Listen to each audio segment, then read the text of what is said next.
Hello, welcome to PaperDaisyJournals. It's Kylie. This is a craft with me video on how to make a heart template. The materials that you will need are a piece of cardboard or a scrap of scrapbooking paper, a lead pencil, a pair of scissors, a ruler, and a circular item approximately 5 centimeters or 2 inches. And you can make different sized heart templates, obviously with different sized circular items. So I will explain that in a minute. This is an example of something quite simple that I have made out of vintage quilts and a little vintage button using the heart templates, and I will have a video on how I have done this after this one. So we're making the template today. This is what the little templates end up looking like. So this is what I call a large size, and this is my 5 centimeter or 2 inch circular item. It's just something that I found in my craft room, and I will be using this one today. For the medium-sized one that I made, I literally used some sewing machine thread. So that I think is 4 centimeters, and that translates to approximately 1.5 inches. And then another sewing machine thread, which is 3 centimeters across, and that's about 1.25 inches. So simple things to find in your craft room and very easy to make. So that's what that side looks like. This is what the other side looks like. They look like little bottoms which is kind of cute. If you don't like that, you can definitely rub it out at the end, but the idea is that you go down in size so that you can layer the hearts on top of each other.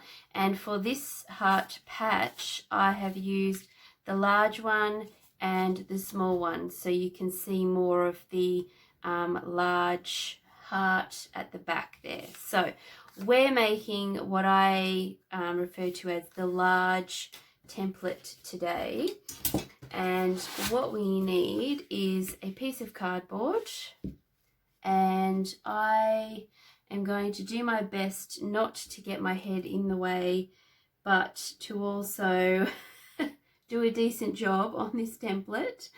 So tracing around the circular item there, making sure it's right next to the one you've just traced, so there's no gaps. So they are the two, that's the top part of the heart. The next part is where you use your ruler, and just approximately, so that's 5.2. I'm just going to measure a little ways down the page, 5.2, and then I'm going to draw a line through the middle of where those circles touch down to that line.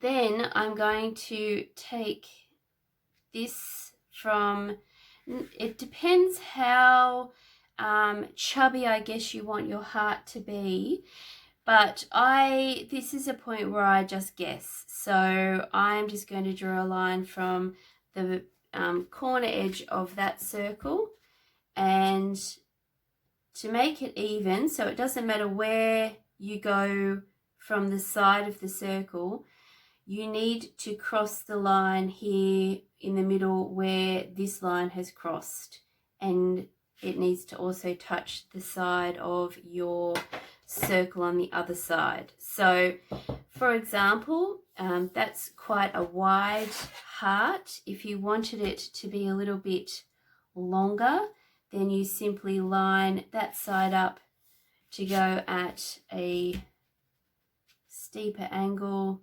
and that side.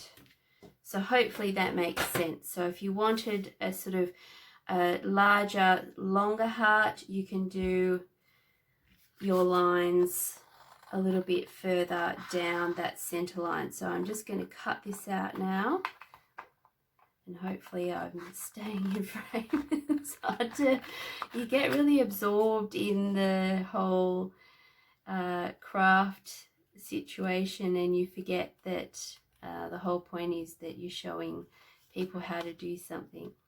So I'm just cutting as carefully as possible around the outside of those circles. That bit wasn't probably great, but then, you know, we're doing, these are technically shabby chic sort of hearts, so they're not really going on a quilt. I've sort of probably designing this as a little feature on a junk journal or a keepsake journal. But that is our template. So my other large one, you can see, oh, it turned out to be almost exactly the same. That's funny. So what I will do, I will actually cut this to make it a wider heart, just to show you the difference that you can get. So you can get all different types of hearts. I didn't actually ever watch a tutorial on this. I kind of came up with this idea as a school teacher because Valentine's Day would come around and all the kids would want to know how to draw a heart. So you can see the difference there between the two sort of larger sizes. I'll just rub that out a little bit so it's not detracting from the shape. So that one's a bit wider and smaller, and that one is a bit longer, but they should actually be even on both sides. Yes, so as a school teacher, you know, children don't like to fail, so I created this sort of easy to follow tutorial. I ended up cutting out 30 hearts because it just got frustrating, but still, if a, you know, 7-year-old can do this mostly, then I'm sure we can as well. And there's all different sizes that you can cut out. Look, with shabby chic hearts, I was trying to cut a heart shape because I wanted it to look shabby, but it kind of turns out a bit like cutting your own fringe. So you start off with, you know, one side being a certain way and then the other side's not quite right. So you sort of trim up this side and then you trim up that side, and before you know it, you actually don't have, you have a very small heart in the end and a lot of bits of fabric. So I just remembered that I knew how to do a heart template, and I thought I would share it with you today. So very, very simple. It doesn't take long, and if you're using cardstock, then you should be able to use the template to cut fabric and lace and, you know, tear paper and quilt. So this is vintage quilt, and you literally lay it on the fabric and you cut around it. So I will show you how to do that in my next video. So please give making a heart template a go. It's super, super easy, and it makes a really gorgeous patch that you can put on your journal. Thanks for watching. Bye.